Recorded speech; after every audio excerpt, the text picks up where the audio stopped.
برای مسلمان صلوات خود سرها بن هر جهه که هین لیبن اگر خود حس کردند ابرو کدا دی بحث قرآن و پیروز کین دی بحث کلام رب العالمینی کین دی بحث قرآن پیروز کین که چوا دل مروفی مرتاح کردن و چوا بیترونهی بو جیان مروفی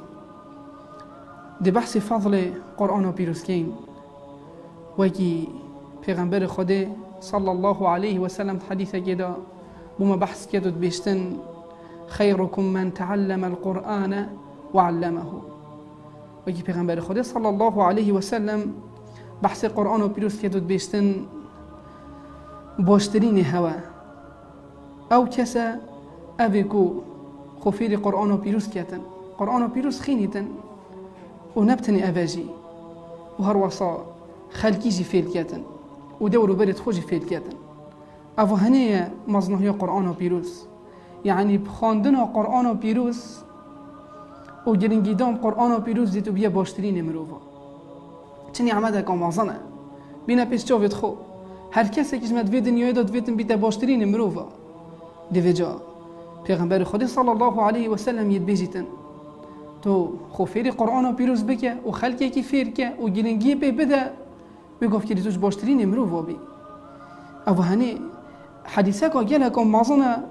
و یا دلخوشگره اگر ام هز را خوته دو بکین و جیبه جی کین شبرکو ما مروف و دنیای دو چه دید ویتنش بلی هنده که ام بین باشترین مروفا دیویجه ایو کسی که رب العالمین نعمت گل تاکیری و تو قرآن و پیروز زانی بخینی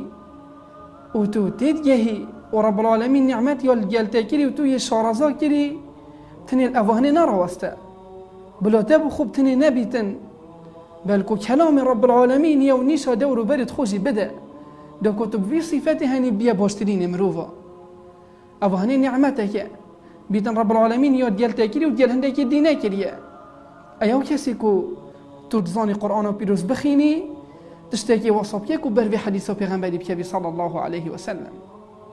جبرکو دو بین نبیش چوبت خو اگر هر کسی که جمع چند کسی که دیفیری خواندن قرآن و پیروز